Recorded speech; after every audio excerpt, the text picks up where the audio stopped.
اللهم صل على سيدنا محمد وعلى آل سيدنا محمد كما صليت على إبراهيم وعلى آل إبراهيم إنك حميد مجيد.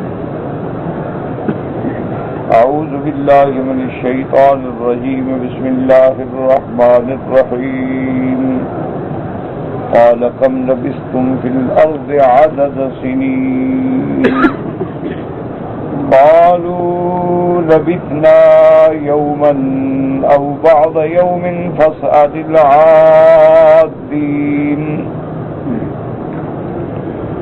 قال إن لبثتم إلا قليلا لو أنكم كنتم تعلمون. أفحسبتم أنما خلقناكم عبثا وأنكم إلينا لا ترجعون. فتعالى الله الملك الحق لا إله إلا هو رب العرش الكريم.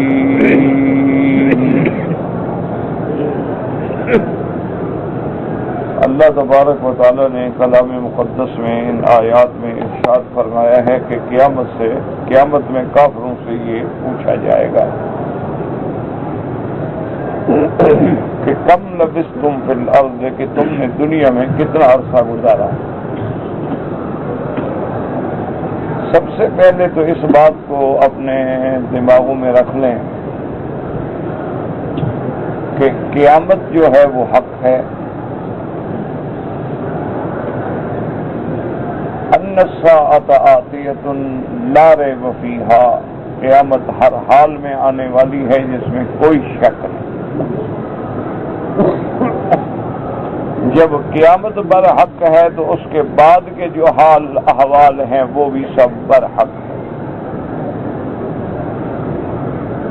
دنیا میں لوگ قیامت کے بھی منکر پیدا ہوئے.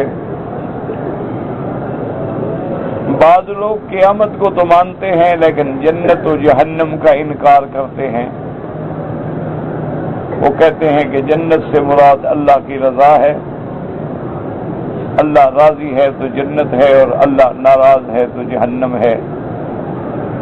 ورنہ ذاتی طور پہ یعنی جنت یا جہنم کا کوئی وجود نہیں. اور بعض فرق جو ہیں وہ انکار تو نہیں کرتے، وہ کہتے ہیں جنت بھی حق ہے جہنم بھی حق ہے لیکن آئندہ اللہ پیدا فرمائے، ابھی پیدا نہیں ہو. اس لیے وہ کہتے ہیں کہ جنت میں اور جہنم میں لوگ قیامت کے بعد داخل کیے جائیں گے. تو جب بعد داخل کیے جائیں گے تو پیدا بھی بعد میں ہوگی. ابھی اس کے پیدا ہونے کا پھر مقصد کیا ہوا؟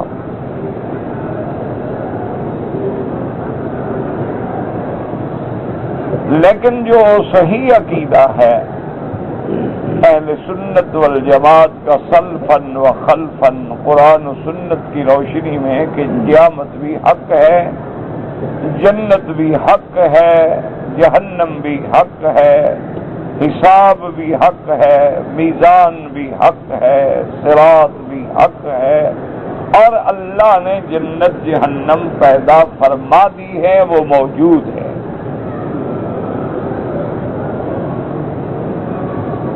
مومنوں کے لیے تو اتنی بات کافی ہے کہ جب اللہ نے قرآن میں فرما دیا ہے کہ وہ عدت للمتقین، جنت جو ہے وہ ڈرنے والوں کے لیے تیار ہے، اور جہنم جو ہے وہ کافروں کے لیے تیار ہے. جب اللہ نے قرآن میں فرما دیا، ایمان والے کے لیے اتنی بات ہی کافی. اور مزید یقین کے لیے یعنی علم الیقین کو اور بڑھانے کے لیے سب سے بڑی گواہی جو ہے وہ سیدنا محمد مصطفیٰ صلی اللہ علیہ وسلم کی ہے کہ حضور نے فرمایا کہ معراج کی رات مجھے جنت میں داخل کیا گیا، میں نے جنت کو آنکھوں سے دیکھا. اور جنت میں حضور پاک نے حضرت عمر کا محل دیکھا، حضرت بلال کے قدموں کی آوازیں سنی. تو اس سے بڑی گواہی مسلمان کے لیے کیا ہو سکتی؟ کہ اللہ کا فرمان ہے، رحمت دو عالم کی شہادت ہے. لیکن منکرین جو ہوتے ہیں نا جی، مورزین،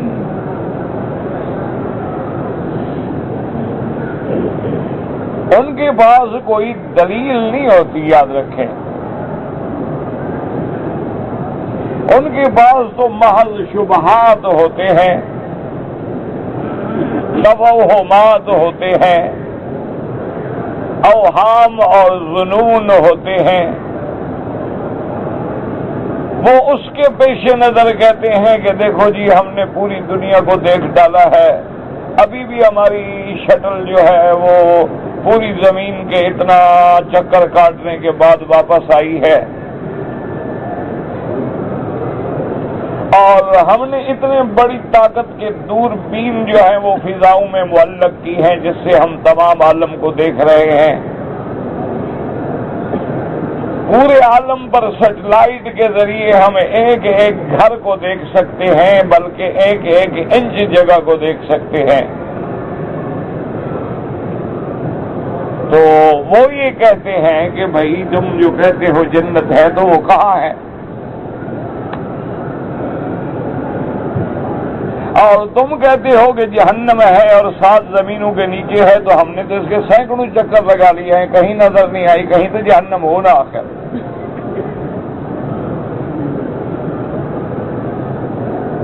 تو یہ ان کے دراصل ایک سطحی قسم کے شبہات ہیں.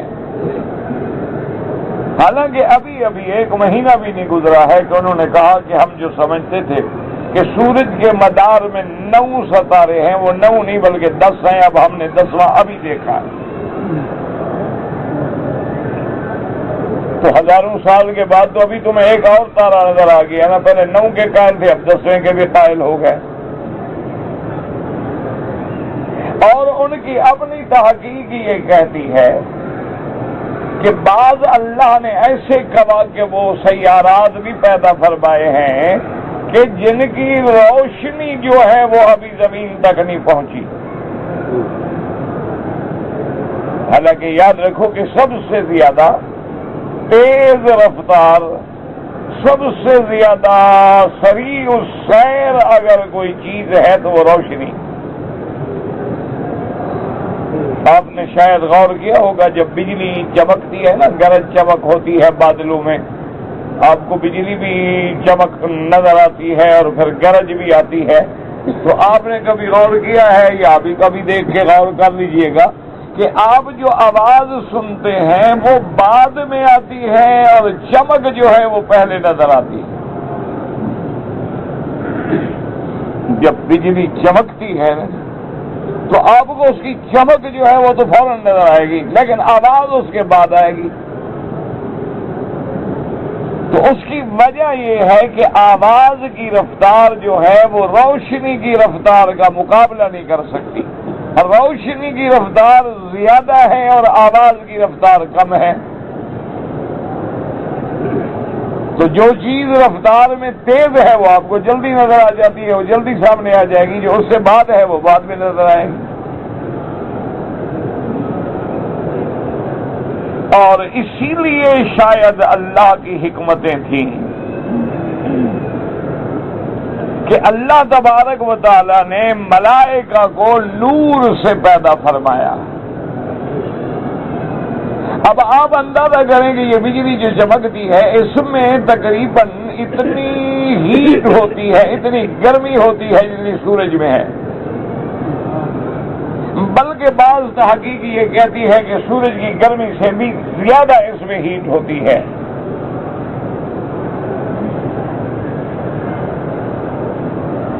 تو اگر اس نور میں اتنی حدت ہے، اتنی تیزی ہے، تو اللہ نے تو ملائکہ کو جن سے نور سے پیدا فرمایا ہے، پھر ان کی رفتار کا اندازہ کون کر سکتا ہے؟ اسی لیے روایات اسرائیلیہ میں آتا ہے کہ ایک پیغمبر نے، اللہ کے نبی نے، سیدنا موسیٰ علیہ السلام نے حضرت جبریل سے پوچھا کہ جبریل علیہ السلام تم کتنی دیر میں آسمانوں سے زمین پہ پہنچ جاتے ہو؟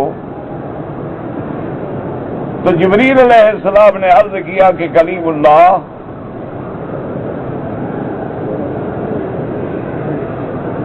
جب سیدنا یوسف علیہ السلام کو اس کے بھائی کنویں میں گرا رہے تھے، یوسف علیہ السلام کنویں کے کنارے پہ تھے اور میں 7ویں آسمان پہ تھا، اس وقت مجھے اللہ نے حکم دیا کہ یوسف کو چوٹ نہ لگے، اس کے پانی میں گرنے سے پہلے اٹھانا ہے یوسف کو۔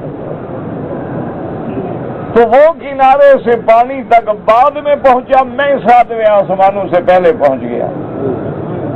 تو اب میری رفتار کا اندازہ کر لو۔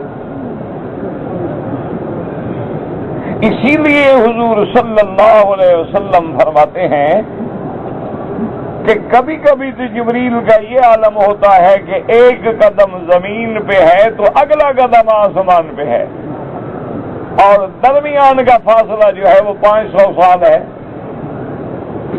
یعنی ہم جو فاصلہ 500 سال میں طے کرتے ہیں وہ جبریل ایک قدم میں طے کر لیتا ہے۔ یہی حکمت ہے نا، لوگ سوچتے ہیں نا کہ جی ہم حضور پہ فرشتے درود کیسے پہنچائیں گے اور کونے کونے سے اور عالم سے، تو ان کی رفتار کا خود اندازہ لگا لیں کہ ان کو پہنچانے میں کیا تکلیف ہے۔ کہ اللہ نے تو ان کو جن سے نور سے پیدا فرمایا ہے، پھر ہمارے اعمال کا لے جانا، ارواح کا لے جانا، مومنوں کی روح کو علیین میں پہنچانا، کافری کو روح کو سجین میں پہنچانا، اللہ کے آگے ملائکہ کے آگے کیا مشکل۔ باقی یہ کہنا کہ بھئی ہمیں نظر نہیں آئی، تمہیں تو ابھی دنیا کے اندر جو چیزیں ہیں وہ بھی معلوم نہیں ہوئی ہیں،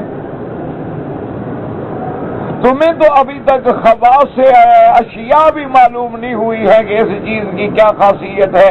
آپ پڑھتے رہتے ہیں، تحقیق ہو رہی ہے جی ابھی جناب بصل کھانے کا یہ فائدہ ہے اور تھوم کھانے کا یہ فائدہ ہے، ادرک کھانے کا یہ فائدہ ہے، ابھی ریسرچ آ رہی ہے، ہزاروں سال گزر گئے اب ان کو معلوم ہو رہا ہے۔ حالانکہ اطباء یونان جو ہیں یہ تو ہزاروں سال پہلے یہ چیزیں استعمال کرتے تھے۔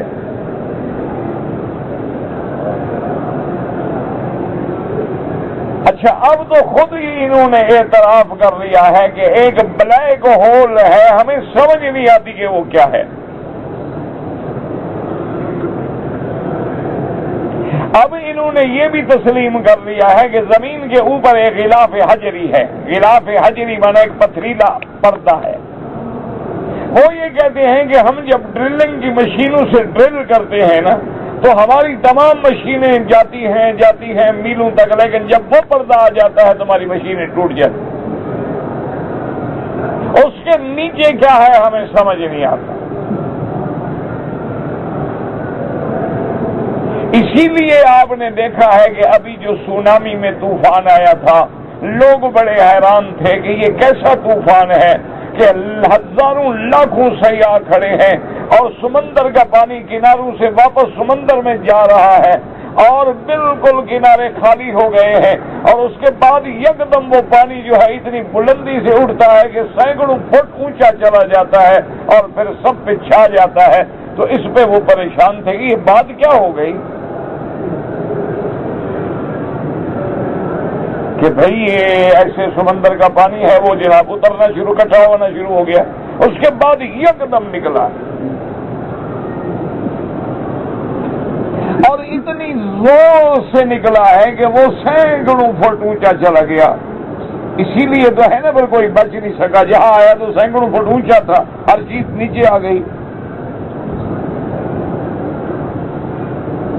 تو اصل وجہ کیا تھی یاد رکھیں کہ اصل وجہ وہ ہے جو اللہ کا قرآن فرماتا ہے، یوم تشقق الارض، جس دن زمین پھٹ جائے گی، اذا زلزلت الارض زلزالها۔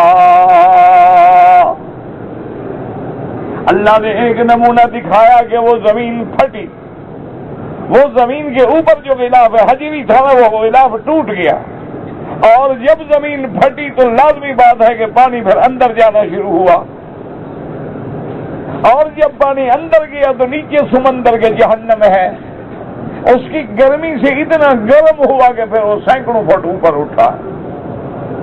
اسی کو قرآن کہتا ہے وَإِذَا الْبِحَارُ سُجِّرَتْ، جب سمندر آگ سے دہکا دیے جائیں گے.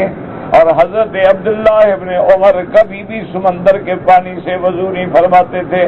جب صحابہ نے پوچھا کہ کیا وجہ ہے، آپ نے فرمایا کہ اس کے نیچے جہنم کی آگ ہے، میں جہنم کے پانی سے کیوں وضو کروں. اور حضور نے فرمایا کوئی بندہ بغیر کسی علم کے، تجارت کے، جہاد کی غرض کے کبھی سمندر کا سفر نہ کرے.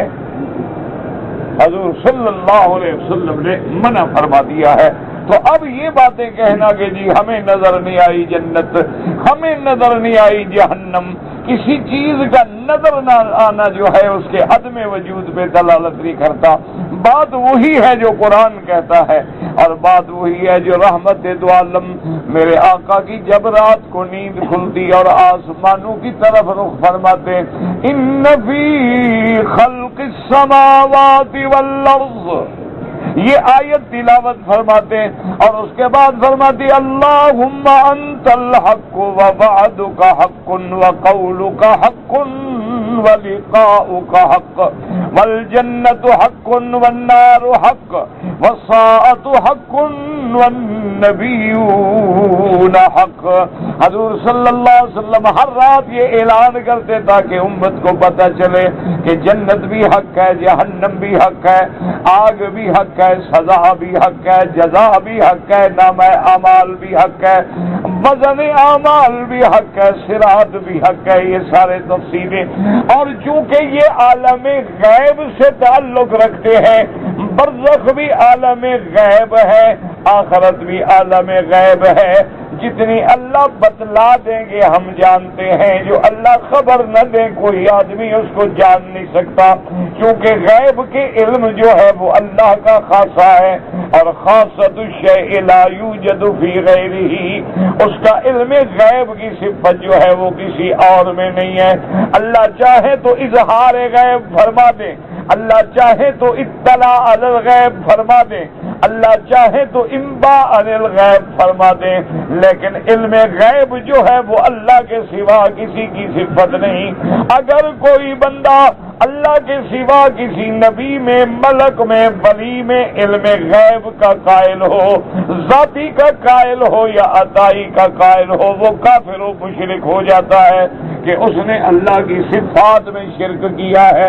للہ غیب السماوات والارض، حصر ہو گیا، یہ نہیں فرمایا غیب السماوات والارض للہ، بلکہ جار مجرور وہ مقدم کر دیا للہ غیب السماوات والارض. اور کہیں فرمایا قل لا یعلم من فی السماوات والارض الغیب الا اللہ. نفی اس بات میں بند کر کے حصر کر دیا کہ اللہ کے سوا کوئی علم غیب نہیں جانتا. اچھا کبھی ہوتا ہے کہ آدمی کے پاس پورا علم نہ ہو لیکن کسی ماتحت کے پاس بھی چابی ہوتی ہے، وہ دروازہ کھول کے کبھی نظر ڈال لیتا ہے. اللہ نے وہ بھی نفی کر دی وَعِندَهُ مَفَاتِحُ الْغَيْبِ لَا يَعْلَمُهَا إِلَّا هُوَ. اللہ نے فرمایا غیب کے خزانے کی تو چابیاں ہی اللہ کے پاس ہیں، وہ کسی کے پاس نہیں. اور یاد رکھو یہ نہیں فرمایا مفاتیح الغیب عندہ، بلکہ ظرف کو مقدم کر کے حصر کر دیا وَعِندَهُ مَفَاتِحُ الْغَيْبِ لَا يَعْلَمُهَا إِلَّا هُوَ يَعْلَمُ مَا فِي الْبَرِّ وَالْبَحْرِ وَمَا تَسْقُطُ مِنْ وَرَقَةٍ إِلَّا يَعْلَمُهَا وَلَا رَطْبٍ وَلَا يَابِسٍ فِي الْأَرْضِ إِلَّا فِي كِتَابٍ مبین. تو یاد رکھو جنت حق ہے اور موجود ہے، جہنم حق ہے اور موجود ہے. ہاں البتہ اس میں داخلے کا حکم عالم آخرت میں ہوگا، لیکن جو دنیا میں دکھاتے ہیں عذاب قبر ہے کہ جیسے فرعون کو اللہ نے عذاب دیا کہ اغرقوا فادخلوا نارا، تو یہ جہنم کے عذاب کا ایک حصہ ہوتا ہے، اصل جہنم نہیں ہوتی۔ یعنی جہنم کے کئی طبقات، کئی درکات ہیں، لیکن یہ اس نوع کے عذاب کا ایک حصہ ہے۔ جیسے یوں سمجھ لیں، اللہ معاف کرے، مجرم کو آدمی پکڑتے ہیں، پہلے تو تھانے والے سزا دیتے ہیں، اس کے بعد اس کو کچی میں ڈال دیتے ہیں، پھر مقدمے کے فیصلے کے بعد پکی جیل میں بھیجا جاتا ہے۔ حالانکہ سزا تو پہلے بھی بھگت رہا ہے، نہ تھانہ اس کے لیے بھی رحمت ہے، نہ وہ کچا جیل اس کے لیے رحمت، تو سارا عذاب ہی عذاب ہے۔ لیکن اصل عذاب پھر شروع ہوگا جب سزا کا فیصلہ ہو جائے گا، تو اس لیے عذاب تو قبر سے شروع ہو جاتا ہے، لیکن یہ اس عذاب کا ایک نمونہ ہے۔ اصل عذاب جو ہے وہ قیامت میں ہوگا۔ النار يعرضون عليها غدوا وعشيا ويوم تقوم الساعة ادخلوا آل فرعون اشد العذاب۔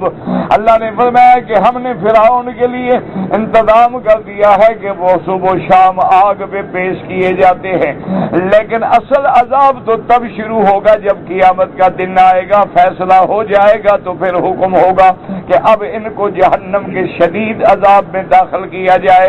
لیکن یاد رکھیں کہ یہ ساری تمہید کا مقصد یہ تھا کہ قرآن میں آپ پڑھتے ہیں نا کہ جنتی جنت میں ہے، جہنمی جہنم میں ہے، اور ان سے پوچھا جا رہا ہے کہ جناب تم دنیا میں کتنا رہے، ابھی تو آخرت آئی نہیں،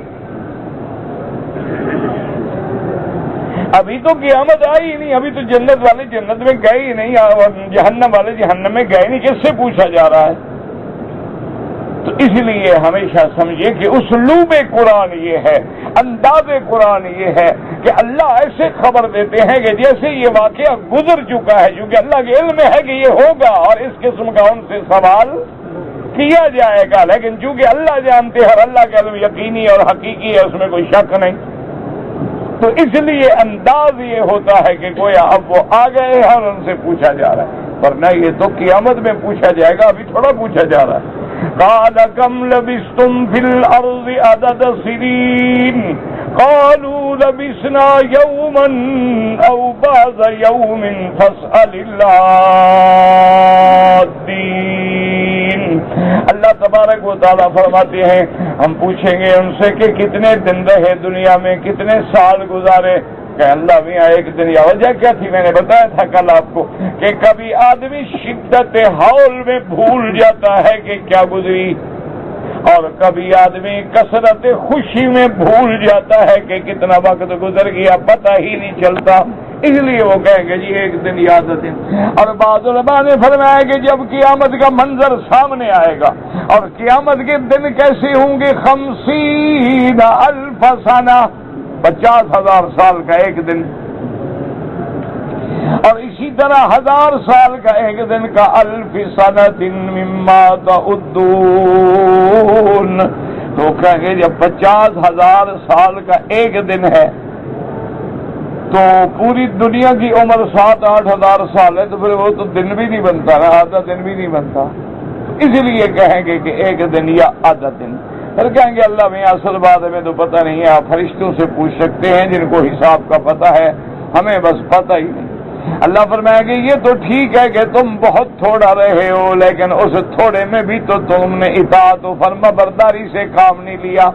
اب فرماتے افحسبتم انما خلقناکم افحسبتم انما خلقناکم عبثا وانکم الینا لا ترجعون فتعالى اللہ الملک الحق لا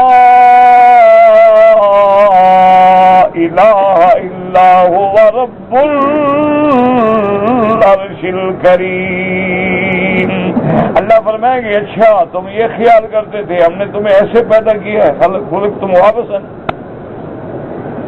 اللہ اکبر۔ بھئی آج تم سے حساب تو کیا تم نے دنیا میں یہی سمجھ لیا تھا کہ ہم نے تمہیں بس ایسے پیدا کر دیا ہے کہ کھاؤ پیو مر جاؤ؟ تم جو کوئی چیز بناتے ہو تو مقصد ہوتا ہے. اللہ نے جو اتنا عالم بنایا، آسمان و دنیا کو سجایا، فرشتے، جن، انسان، پیغمبر، کتابیں، رسول، نبی، یہ سارا انتظام فرمایا. ایسے تھا کہ مرضی آئے تو مان لو اور مرضی آئے تو نہ مانو، تمہاری مرضی ہے. یہ تمہارا پرسنل معاملہ ہے اللہ کے ساتھ. نماز پڑھ لو، مہربانی، شکریہ، بڑی مہربانی. نہ پڑھو تو بھائی میرا ذاتی معاملہ ہے، میری شخصی آزادی ہے. تم کیوں دخل دیتے ہو یا کوئی مولوی کیوں دخل دیتا ہے؟ یہ تو میری ذاتی معاملہ ہے. بے عین ہی یہی پھر قیامت میں ان کو کہا جائے گا کہ ظالمو، کیا تم نے یہی سمجھ رکھا تھا کہ ہم نے تم کو ایسے پیدا کیا ہے جانور ہو، چر کے چرتے چرتے مر جاؤ گے، کھاک پی کے مر جاؤ گے، بس کوئی مقصد نہیں تھا؟ یہ ساری مخلوق میں نے بغیر مقصد کے پیدا کر دی تھی. اور اگر تمہیں پتا ہوتا کہ مقصد ہے، اور وہ مقصد کیا تھا؟ اللہ کی فرما برداری، اللہ کی اطاعت، اللہ کی بندگی، تو جنہوں نے بندگی کی وہ کامیاب ہو گئے اور جنہوں نے نہ کی وہ ذلیل ہو گئے. تم تو اپنے عمل پہ پکڑے ہوئے. اللہ تو تمہیں کوئی سزا نہیں دے رہے ہیں. اللہ تبارک و تعالیٰ. اور تمہیں یہ نہیں پتا تھا کہ ہم نے اللہ کی طرف لوٹ کے جانا ہے جس نے پیدا کیا، پھر ہم سے پوچھے گا کہ کہاں گئے، کہاں گزارا. اس لیے حدیث مبارک میں آتا ہے کہ قیامت میں آدمی اللہ کے دربار میں جب پیش ہوگا تو اللہ فرمائیں گے کہ میرے بندے، میں نے جو تمہیں صحت اور تندرستی دی تھی تو تم نے کیا خرچ کیا، کہاں استعمال کیا؟ میں نے تمہیں جوانی دی تھی، تم نے کہاں خرچ کی؟ اور تم نے پیسہ کہاں سے کمایا اور کہاں خرچ کیا؟ جب تک ان چیزوں کا حساب نہیں رہے گا میدان حشر سے ہٹ نہیں سکتا. ایک ایک نعمت کا سوال ہوگا. اسی لیے ایک حدیث مبارک میں آتا ہے کہ میرے آقا رحمت دو عالم سیدنا محمد رسول اللہ صلی اللہ علیہ وسلم، آپ ایک دن اپنے گھر مبارک سے نکلے. آپ راستے میں دیکھا کہ سیدنا ابی بکر آ رہے ہیں. آپ نے سیدنا ابی بکر حاضر ہوئے، سلام کیا. آپ نے فرمایا ما اخرجک کا یا ابی بکر، ابی بکر تمہیں کس چیز نے اس گرمی کے وقت میں نکالا ہے، کیوں گھر سے باہر رہے ہو؟ اس نے کہا الجو یا رسول اللہ، حقیقت یہ ہے کہ گھر میں کھانے کو نہیں ہے اور بھوک نے پریشان کر دیا.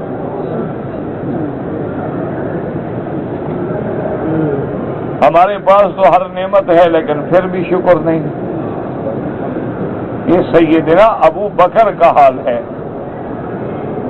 تھوڑی دیر گزری، حضرت عمر بھی گھر سے نکلے، حضور سے ملے، سلام کیا. حضور نے فرمایا ما اخرجک، اس گرمی کے وقت میں عمر کیوں نکلے؟ اس نے کہا یا رسول اللہ ما اخرجنی الا الجوع، مجھے بھوک نے پریشان کر دیا ہے، کئی دن سے فاقہ ہے، گھر میں کچھ نہیں. نکلا تھا کہ کسی باغ میں جاؤں گا کسی انصاری کے پاس. تو حضور پاک نے فرمایا والذی نفسی بیدہ، مجھے قسم ہے اس ذات پاک کی جس نے مجھے پیدا کیا ہے، مجھے بھی بھوک نے باہر نکالا ہے. اللہ اکبر. آج تو جناب 10 کھانے ہوتے ہیں، اتنے کھائے نہیں جاتے جتنی پھینکے جاتے ہیں، اتنے استعمال نہیں ہوتے جتنے ضائع کر دیے جاتے ہیں. اور دسترخوان بچھتے ہیں اور ڈشیں آدمی گن نہیں سکتا کہ کیا کیا پکا ہوا ہے. حضور صلی اللہ علیہ وسلم ایک انصاری کے باغ میں تشریف لے گئے. اللہ کی شان ہے کہ وہ انصاری بھی اس وقت موجود نہیں تھے، ان کی بیوی تھی. اس نے جب دیکھا تو نے کہا اہلا و مرحبا. اس نے کہا حضور تشریف لائے. حضور نے فرمایا این فلان، تیرا خاوند کدھر ہے؟ اس نے کہا حضور یستعذب لنا ماء، وہ پانی لینے کے لیے گئے ہیں. لیکن آپ تشریف رکھیں، ابھی آتے. ابھی باتیں ہو رہی تھی کہ صحابی بھی آ گئے اور اس نے جب دیکھا تو کہا واللہ ما اکرم احد اضیافا منی، کہنے لگا خدا کی قسم آج جو میرے مہمان ہیں نا کائنات میں کسی کے ایسے مہمان نہیں ہوں گے کہ اللہ کا نبی میرا مہمان ہے، ابو بکر و عمر میرے مہمان ہیں. نے حضور صلی اللہ علیہ وسلم کو بٹھایا، فجاء بعزق، حدیث میں آتا ہے کہ ایک گوشہ کھجور کا کاٹ کے لایا۔ حضور نے بولا اللہ کے بندے اتنا بڑا گوشہ کاٹ کے کیوں لایا؟ انہوں نے کہا حضور دیکھیں نا، گوشے میں ہر قسم کی کھجور ہے، کوئی مسر کھانا چاہے، کوئی رطب کھانا چاہے، کوئی آدھی پکی آدھی کچی کھانا چاہے، کوئی پوری پکی کھانا چاہے، اپنے منشے سے توڑ لے کھاتے رہے۔ اور ٹھنڈا پانی بھی حضور صلی اللہ علیہ وسلم کے لیے لے آیا اور بیوی سے کہا کہ جلدی کرو چھری لاؤ۔ چھری جب پکڑی تو حضور نے فرمایا ایاک والحلوب، آپ نے فرمایا خبردار کوئی دودھ والی بکری ذبح نہ کرنا۔ اس نے جا کے بکری ذبح کی، گوشت بنایا، حضور کے سامنے رکھا۔ رحمت دو جہان سیدنا ابو بکر و عمر نے گوشت تناول فرمایا، ٹھنڈا پانی پیا، کھجوریں استعمال فرمائیں۔ جب کھا کے بیٹھے تو حضور نے فرمایا ابو بکر و عمر کی آمد میں سوال ہوگا، ذل بارد و ماء بارد و رطب طیب، کہ ٹھنڈی ٹھنڈی باغ کی چھاؤں ہے، ٹھنڈا پانی ہے، تر و تازہ کھجوریں ہیں، اللہ کی نعمتیں ہیں۔ لَتُسْأَلُنَّ يَوْمَئِذٍ عَنِ النَّعِيمِ، قیامت والے دن سوال ہو۔ ایک دن ایک صحابی کھڑے ہو گئے، اس نے کہا یا رسول اللہ صلی اللہ علیہ وسلم کہ ہمارا حق کہ 2 کھجور کے 4 کھجور کے دانے ملتے ہیں سیاہ کھجور کے، وَعَدُوُّنَا حَاضِرٌ، دشمن ہر وقت ہمارے سامنے موجود ہیں، وَسُيُوفُنَا عَلَىٰ عَوَاتِقُنَا وَجِلْفَ خُبْزٍ، اور روٹی بغیر سالن کے ملتی ہے، پھر بھی سوال ہوگا۔ فرمایا ہاں سوال تو۔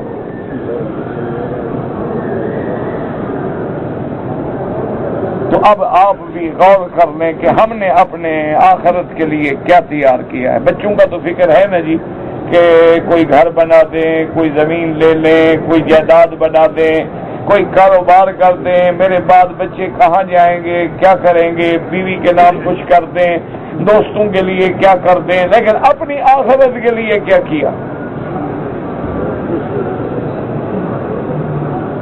اسی لیے قرآن کہتا ہے کہ قیامت میں جب نامہ اعمال تقسیم ہوں گے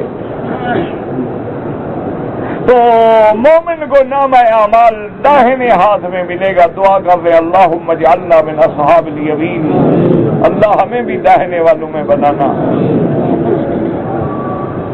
اللہ اکبر۔ جب اس کو نامہ عمل ملے گا نا جی داہنے ہاتھ میں اور پڑھے گا کامیاب ہو گیا، معافی مل گئی، جنت کے فیصلے ہو گئے، تو اب جناب لوگوں کو پکارے گا فَأَمَّا مَنْ أُوتِيَ كِتَابَهُ بِيَمِينِهِ فَيَقُولُ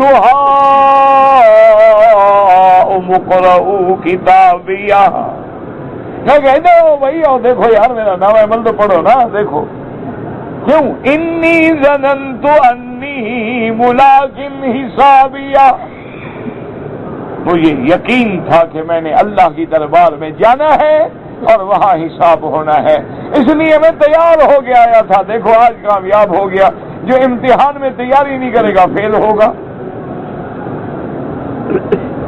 آپ جناب بہترین کمرہ سجا کے ایک سے ایک اعلیٰ کتاب لے کے اپنے سرانے رکھ لیں، لیکن پڑھیں نہ تو امتحان میں آپ کامیاب ہو جائیں۔ آپ قرآن کو غلاف میں لپیٹ کے اونچی جگہ پہ رکھ دیں، کبھی کبھی چوم لیا کریں، نہ نماز پڑھیں، نہ روزہ، نہ حج، نہ زکوٰۃ، نہ خوف خدا، نہ حیا، نہ شرم، نہ پردہ، اور کہ جی مسلمان ہیں، کیا کس بات کے مسلمان ہیں؟ نام رکھنے کے مسلمان ہیں۔ اچھا کسی کا نام رام چندر رکھ لو تو ہندو ہو جائے گا؟ نام رکھنے سے کیا ہو جاتا؟ اصل تو کام ہے، اصل تو نام نہیں ہے۔ اچھا اب جناب جب دوسرے کافروں کو ملے گا بائیں ہاتھ میں، اما من اوتی کتابہ بشمالہ فیقول یا لیتنی لم اوت کتابیہ، کہے گا ہائے مجھے نہ ملتا تو بہتر۔ اللہ حکم دیں گے کہ ظالم پڑھو، ہم نے کوئی زیادتی تو نہیں کی نا، ہمارے فرشتوں نے کوئی چیز ناجائز تو نہیں رہی، اقرا کتابک۔ اور جب کافر پڑھیں گے تو چیخ اٹھیں گے کہ ما لہذا الکتاب لا یغادر صغیرۃ ولا کبیرۃ الا احصاها ووجدوا ما عملوا حاضرا ولا یظلم ربک احدا۔ اللہ فرماتے ہیں جب کافر پڑھیں گے تو چیخیں گے کہ ہائے کیسی کتاب ہے جس نے کچھ بھی نہیں چھوڑا، ہر بڑی چھوٹی چیز لکھ دی ہے، اور جو ہم نے کیا سب سامنے ہے۔ اللہ فرمائے گے میرے بندے میں کسی پہ ظلم نہیں کرتا، تو نے اپنی جانوں پہ خود ظلم کیا ہے۔ وما ظلمناہم ولکن کانوا انفسہم یظلمون۔ اس لیے اللہ فرماتے ہیں افحسبتم انما خلقناکم عبثا، یعنی بغیر کسی قصد کے، بغیر کسی ارادے کے، بغیر کسی حکمت کے، جیسے کہ جب جانور ہیں جن کے لیے نہ ثواب ہے نہ عذاب ہے، حالانکہ ہم نے بتلا دیا تھا انما خلقناکم للعبادت، ہم نے تم کو اپنی عبادت کے لیے پیدا کیا ہے، اور تم یہ سمجھتی تھی وَأَنَّكُمْ إِلَيْنَا لَا تُرْجَعُونَ، تم یہ سمجھتے تھے کہ قیامت نہیں ہوگی، ہم دوبارہ نہیں اٹھیں گے، ہم اللہ کی دربار میں نہیں پیش ہوں گے، مر جائیں گے، بس مٹی میں مل جائیں گے۔ اللہ نے فرمایا کیا کہہ رہے ہو، اللہ کی ذات پاک ہے کہ بے مقصد مخلوق پیدا کر دی، اور اللہ کی ذات پاک ہے، اس نے کہا ہے کہ قیامت حق ہے، پھر جھوٹی ثابت ہو جائے۔ اللہ تو جھوٹ سے بھی پاک، ہر صفت نقصان سے بھی پاک۔ فتعالى اللہ الملک الحق، تعالى اللہ من تقدس، وہ پاک بلند ہے اس کی ذات کے، بے مقصد کسی کو پیدا کیا ہے اس نے۔ لا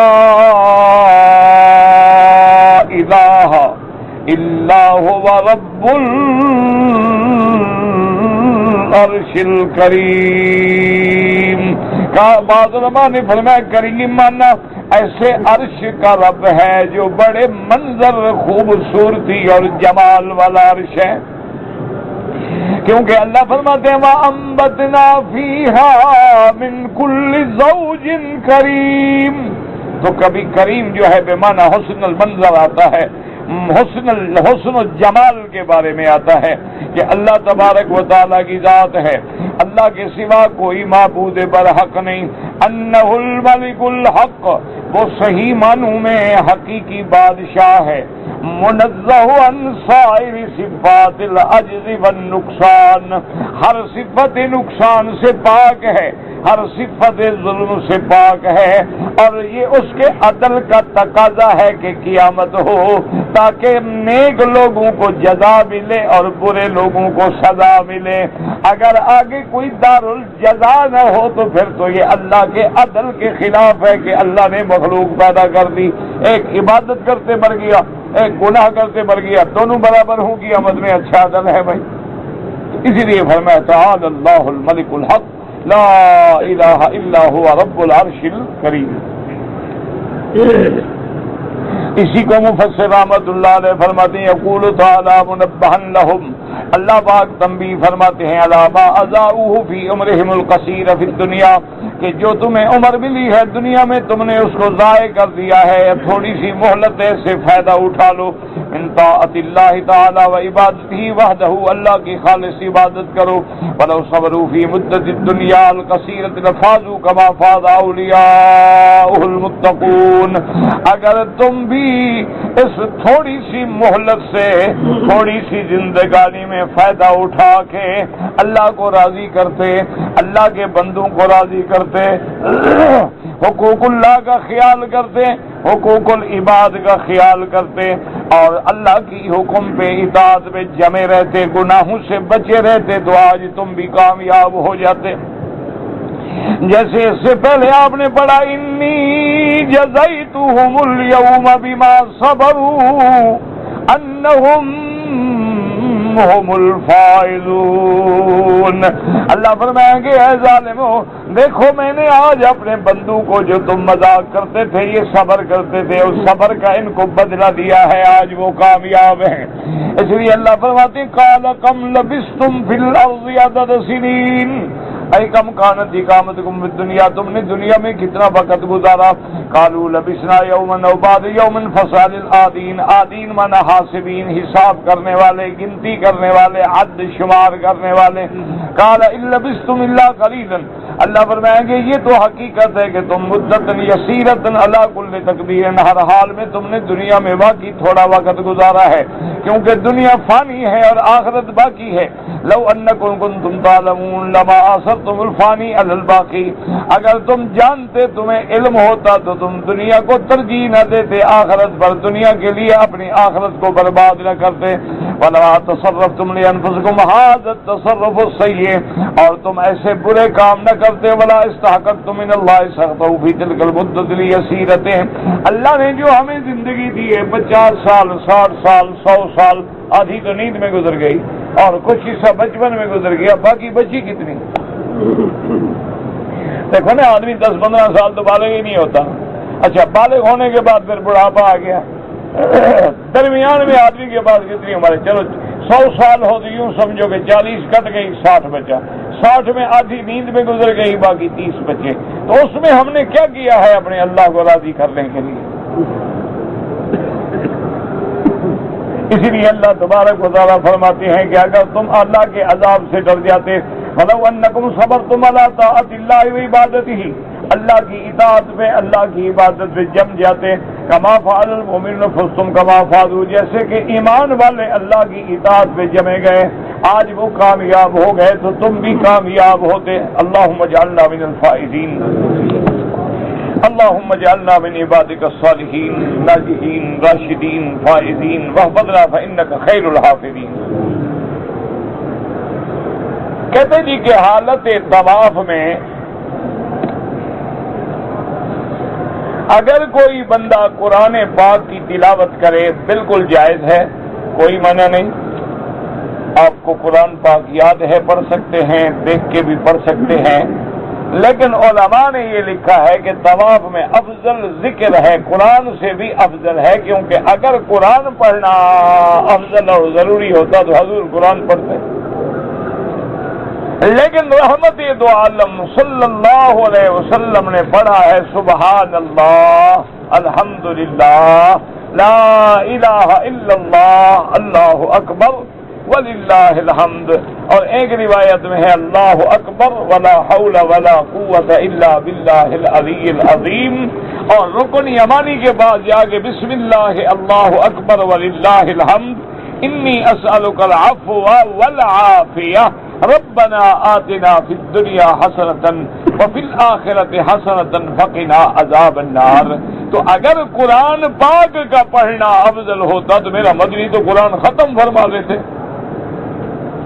تو معلوم یہ ہوا کہ افضل وہ ہیں ما قال رسول اللہ صلی اللہ علیہ وسلم۔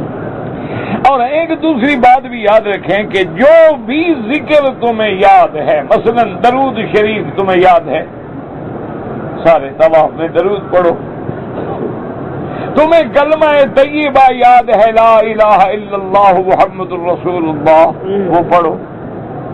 جو چیز تمہیں یاد ہے اور جس میں آدمی کا دل لگے، یہ نہیں کہ وہ عربی کی دعائیں پڑھ رہا ہے، پڑھنا بھی نہیں جانتا، غلط پڑھ رہا ہے، ترجمے بھی غلط کر رہا ہے، لیکن لگا ہوا ہے، یہ تو کوئی بات نہیں۔ یہ تو بلکہ علماء نے لکھا ہے کہ یہ جو کتابیں چھپی ہوئی ہیں کہ پہلا چکر، دوسرا چکر، تیسرا چکر، انہوں نے کہا یہ تو بدعت ہے، نہ حضور کے زمانے میں ہے، نہ صحابہ نے کبھی یہ دعائیں پڑھی ہیں،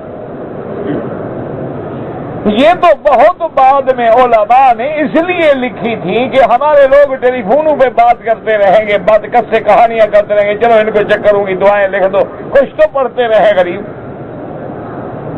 ورنہ یہ دعائیں نہ سرکار دو عالم نے طواف میں پڑھی ہیں کہ پہلے چکر کی یہ دعائیں ہیں اور دوسرے کی یہ ہیں اور تیسرے کی یہ ہے اور چوتھے کی یہ ہے، مقام ابراہیم پہ یہ ہے اور ملتزم پہ یہ ہے اور صفا مروہ پہ یہ ہے، نہیں، بالکل نہیں، یہ دعائیں بعض حدیث میں موجود ہیں لیکن اس انداز میں میرے محبوب نے نہیں پڑھی ہیں۔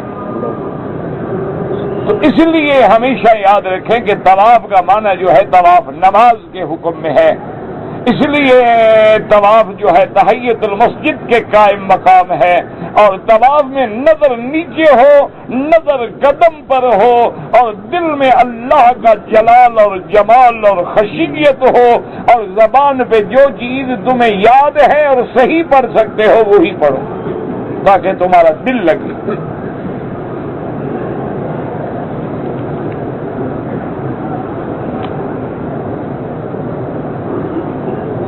کہتے جی کہ ایک عورت نے غیر محرم کے ساتھ عمرہ کیا ہے، بس دعا کرو اللہ عمرہ قبول کر لے، ورنہ دونوں نے بہت بڑا گناہ کیا ہے۔ بغیر محرم کے جب عورت کو گھر سے نکلنے کی اجازت ہی نہیں ہے تو پھر عمرے پہ آنے کا کیا مطلب ہے؟ اللہ فرماتے ہیں کہ اگر عورت کے پاس محرم نہ ہو تو حج چھوڑ دے، جو حج فرض ہے حج نہ کرے، اور یہ بغیر محرم کے، اور جو لائی ہے ساتھ کہتے جی اس کے بچوں سے چھوٹا ہے، یعنی مقصد خاص ٹھیک ٹھاک جوان آدمی ہے، مانا تو یہی ہوا نا، مقصد بوڑھا بھی نہیں ہے نا، چھوٹا ہے الٹا، یہ تو اور زیادہ خطرناک بات ہے۔ بہرحال اب دونوں اپنے اس گناہ سے توبہ کریں، اللہ قادر ہے قبول فرما دیں۔ ظہر کی نماز سے پہلے جو 4 رکعتیں سنتیں پڑھنی ہیں وہ اگر چاہیں تو 4 رکعتیں اکٹھی بھی پڑھ سکتے ہیں، اور چاہے تو 2 رکعت کر کے بھی پڑھ سکتے ہیں، کوئی جھگڑا نہیں۔ بعض ائمہ کے نزدیک دن میں 2 رکعت پڑھو تو افضل ہے، اور رات میں 4 رکعت پڑھو تو افضل ہے۔ اگر تم نے 4 ملا لی الحمدللہ، 2 کر کے پڑھنی الحمدللہ، کوئی فرق نہیں پڑتا ہے۔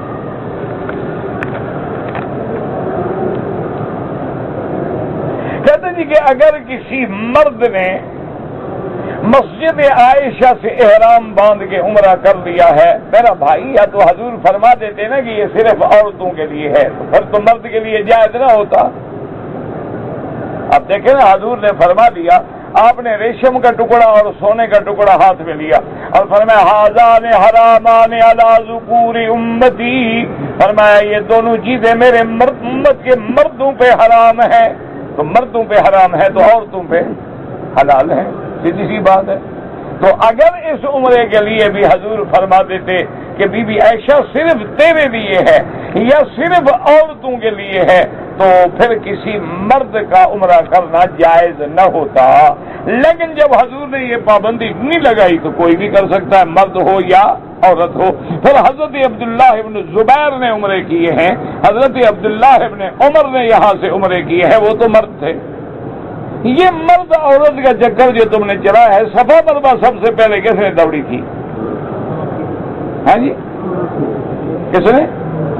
تو مرد چھوڑ دو نا دوڑنا، جیسے عورت نے دوڑی تھی عورتیں دوڑتی رہے، مرد چھوڑ دو۔ یہ کیا عقل ہے، کیا دین ہے؟ اپنے عقل لڑاتے رہتے ہو، ایک چیز کو نہیں ماننا ہے تو کوئی بہانہ ڈھونڈو اعتراض کرنے کا، ایک بات ہے۔ ان الصفا والمروہ من شعائر اللہ، جب اللہ نے حکم دے دیا بات ختم ہو گئی۔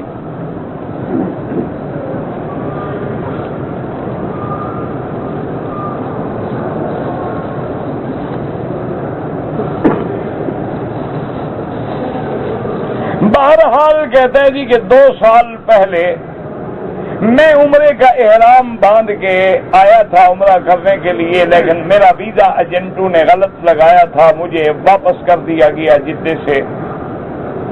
اب میں عمرے پہ آیا ہوں تو اچھا کیا تم نے، عمرہ تو قضا ہو گیا، لیکن اس کی ایک بکری دم تمہیں دینی پڑے گی کہ اگر عمرے سے یا حج سے روک دیا جائے تو اس کو قرآن کہتا ہے دم احسار، فإن احصرتم، اگر تم روک دیے جاؤ تو ایک بکری دم ادا کرو۔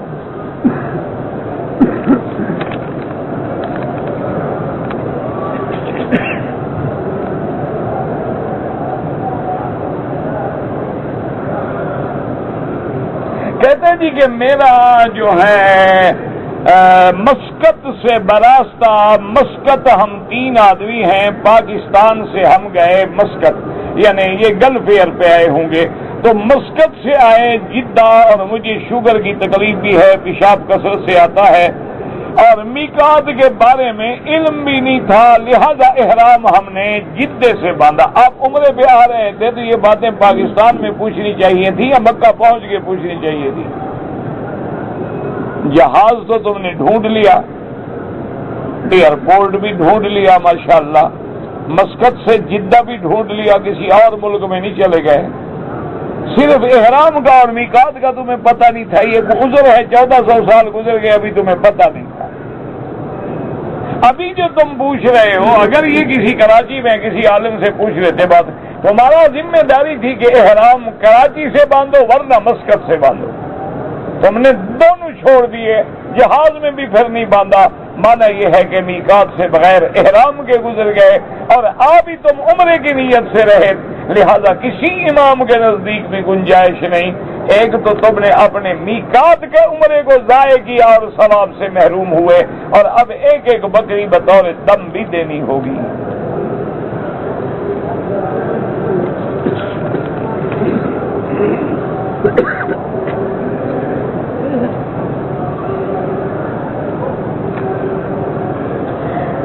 کہتے جی کہ اگر میری بیوی میرے بھائی کے بیٹی بن کے، بھائی کی بہن بن کے نہیں آ سکتی، نہ بھائی کی بہن بن سکتی ہے نہ بیٹی بن سکتی ہے، تمہاری بیوی تمہاری بیوی ہی رہے گی۔ تمہارے بھائی کے ساتھ سفر کرنا تو ایسے ہے جیسے موت کے ساتھ سفر کر رہی ہے۔ حضور سے کسی نے پوچھا کہ یا رسول اللہ، میرے شوہر کا بھائی ہے، اس سے مجھے پردہ کرنا ہوگا، میرا آخر خاوند ہے، اس کا بھائی ہے، وہ ہر وقت گھر آتا ہے۔ آپ نے فرمایا الحمو والموت، وہ تو تیرے لیے موت ہے۔ موت کا کیا معنی کہ اگر زنا ہوگا تو دونوں کو رجم ہوگا، موت ہوگی، اور دوسرا موت کا کیا معنی کہ جیسے اس پر کوئی شک بھی نہیں کرے گا، جو مرضی آئے کرتا رہے، تو ہلاکت کا ذریعہ بن جائے گا، تیری موت کا ذریعہ بن جائے گا۔ اور بعض علماء نے فرمایا کہ کبھی یہ بھی ہوتا ہے کہ وہ دیور کی وجہ سے پہلا خاوند طلاق دے دیتے ہیں، دونوں بھائی لڑ کے ایک دوسرے کو موت پہ پہنچا دیتے ہیں۔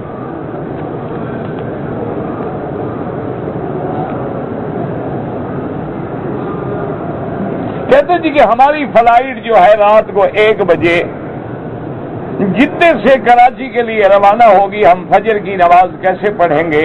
آپ جہاز میں پڑھ لیں، کوئی مسئلہ نہیں، کیا مشکل ہے؟ یہ کوئی ایسا مسئلہ ہے جو حل نہیں ہو سکتا کہ کیا ہوگا؟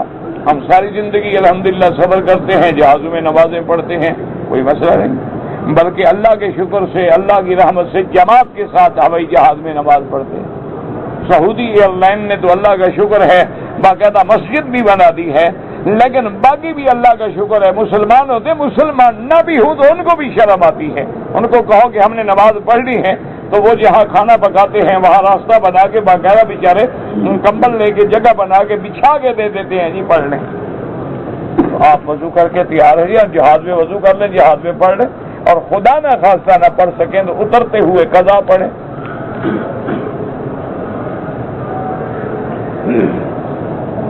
کہتے جی کہ احرام میں اگر طواف عمرہ ہے یا طواف نفل ہے تو حجر اسود کے پاس جب جائیں، جب شروع کریں تو لازماً رخ حجر اسود کی طرف ہو اور پاؤں رکے ہوئے ہوں اور بسم اللہ اللہ اکبر وللہ الحمد۔ اسی طرح جب ختم کریں، درمیان میں آپ چلتے ہوئے بھی اشارہ کر سکتے ہیں۔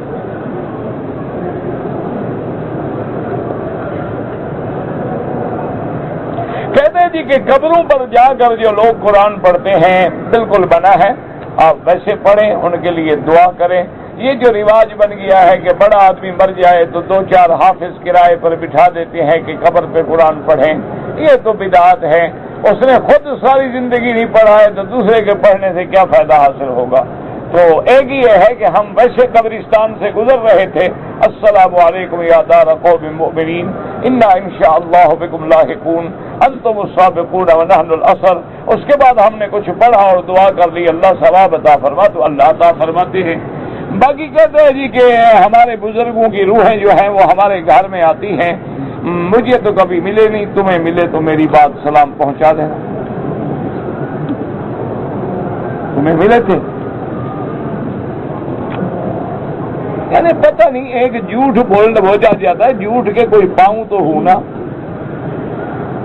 ایسا جھوٹ جس کے پاؤں بھی نہ ہوں۔ دیکھو قرآن کہتا ہے کہ روح کے بارے میں اللہ کے سوا کوئی جانتا ہی نہیں کہ روح کیا ہے۔ یسألونک عن الروح قل الروح من امر ربی، اللہ کا امر ہے، پتہ ہی نہیں کہ روح کیا ہے۔ جب پتہ نہیں تو ہمیں کیسے پتہ ہے کہ آتی ہے؟ بھائی جب ہم روح جانتے نہیں، کوئی نہیں جان سکتا کہ روح کیا ہے۔ وما اوتیتم من العلم الا قلیلا، تو ہمیں کیسے پتہ لگا کہ روح آئی ہے؟ اللہ پاک رحمت فرمائے۔ بس عجیب عجیب اعتقاد ہیں لوگوں کے دماغوں میں بٹھا دیے جاتے ہیں، اور لوگ یہ بھی نہیں سوچتے کہ خدا کے بندے روح کے بارے میں تو کوئی جانتا ہی نہیں کہ روح کیا چیز ہے۔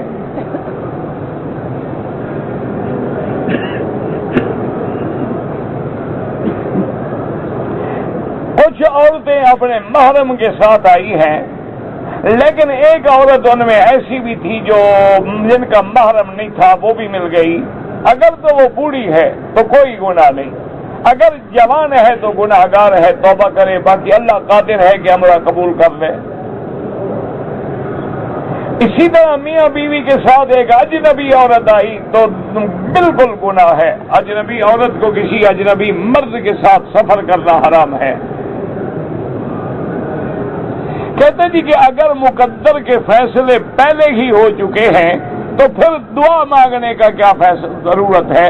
یہ فیصلہ بھی تو پہلے ہو چکا ہے نا کہ ہم مانگیں گے، یہ بھی مقدر میں لکھا ہوا ہے، نہیں لکھا تو نہیں مانگیں گے۔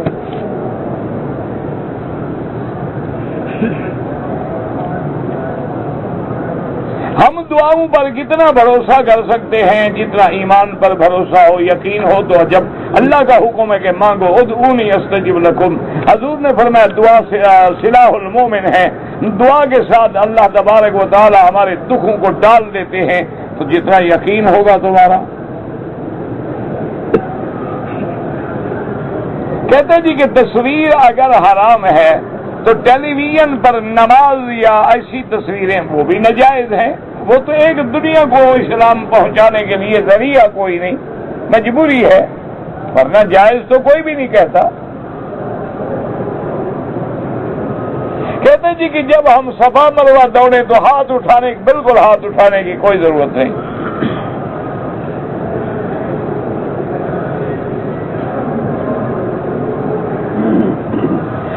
ہم 4 بھائی اور 5 بہنیں ہیں، میرے باپ نے ایک بھائی اور ایک بہن کو نکال دیا ہے اور ہمیں بھی منع کرتا ہے کہ ان سے نہ ملیں، تو یہ بالکل تمہارا باپ ظلم کر رہا ہے، قیامت میں پکڑا جائے گا۔ اگر ان کا کوئی گناہ ہے تو اللہ بھی توبہ سے معاف کر دیتا ہے، تمہارا باپ کیا اس سے زیادہ بڑا ہے؟ تو بہرحال تم اپنے بھائی بہن کو ملا کرو۔ باپ کی ناجائز بات ماننے کے ہم پابند نہیں ہیں۔ کل کو باپ کہے کہ نماز نہ پڑھو، ہم وہ بھی چھوڑ دیں؟ باپ بیٹی سے کہے پردہ نہ کرو، یہ تھوڑے جو شریعت کے خلاف حکم ہے وہ ہم نہیں مانیں گے۔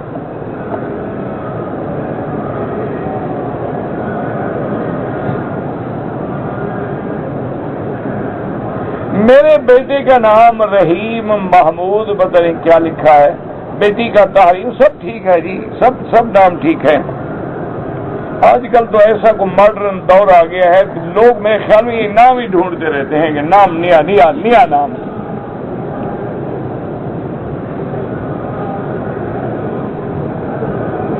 عصر کے بعد اگر ہم نے طواف کیا ہے، حنفی مسلک میں اس کی 2 رکعت مغرب کے بعد پڑھیں۔ امام احمد بن حنبل رحمۃ اللہ علیہ کے نزدیک حرم میں ہر وقت جائز ہے، جب بھی طواف کرو 2 رکعت پڑھ لو۔ یہ کوئی لڑائی کے مسئلے نہیں، یہ دیکھا کرو مثلا تم عصر کو آئے، طواف کیا، 1 کیا، 2 کیے، جتنا اللہ نصیب کرے، پھر تمہارا خیال ہے کہ انشاءاللہ مغرب پڑھ کے جاؤں گا حرم سے، تو آرام سے بیٹھے رہو، مغرب پڑھ کے 2 رکعت پڑھ۔ اگر تمہارا قافلہ تیار کھڑا ہے، گاڑی تیار کھڑی ہے، کہا جلدی جاؤ یار طواف کر کے آؤ، طواف کر کے 2 رکعت پڑھ کے نکل جاؤ، کوئی بات نہیں۔ یہ تو اعلیٰ اولا کی باتیں ہیں، کوئی کفر اسلام کے جھگڑے نہیں کہ بندہ ڈنڈے لے کے ایک دوسرے کے پیچھے بھاگ پڑے۔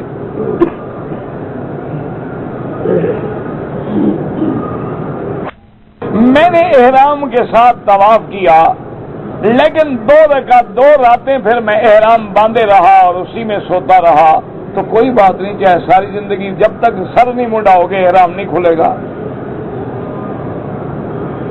نماز میں رفع یدین جو کرتے ہیں انشاءاللہ ان کی بھی نماز قبول ہے، اور جو نہیں کرتے ہیں الحمدللہ ان کی بھی نماز قبول ہے۔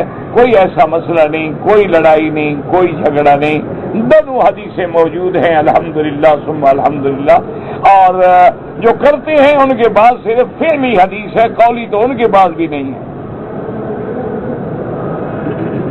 کسی ایک حدیث میں بھی نہیں۔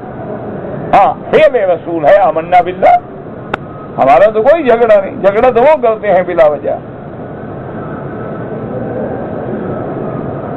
کوئی کسی عورت کے ساتھ بھائی بہن کا رشتہ بنا دے، رشتے ایسے نہیں بنتے، اسی سے تو گناہ جنم لیتے ہیں نا، پہلے تو سب بہن کہتے ہیں۔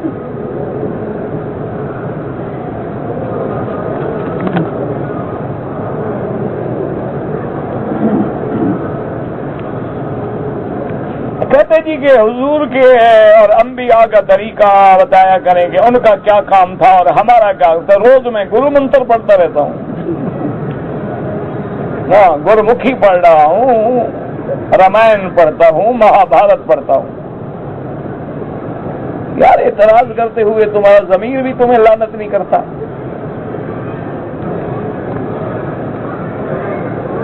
حضور کے بعد صحابہ نے اللہ کے دین کی دعوت دی، تو ہم کس کے دین کی دعوت دے رہے ہیں؟ کوئی نیا دین بنایا ہم نے؟ عجیب لوگ ہیں۔ اللہ ہدایت دے بس، اور کیا کر سکتے، یہی ہے، دعا مانگ سکتے ہیں اللہ ہدایت، اللہ سمجھ دے۔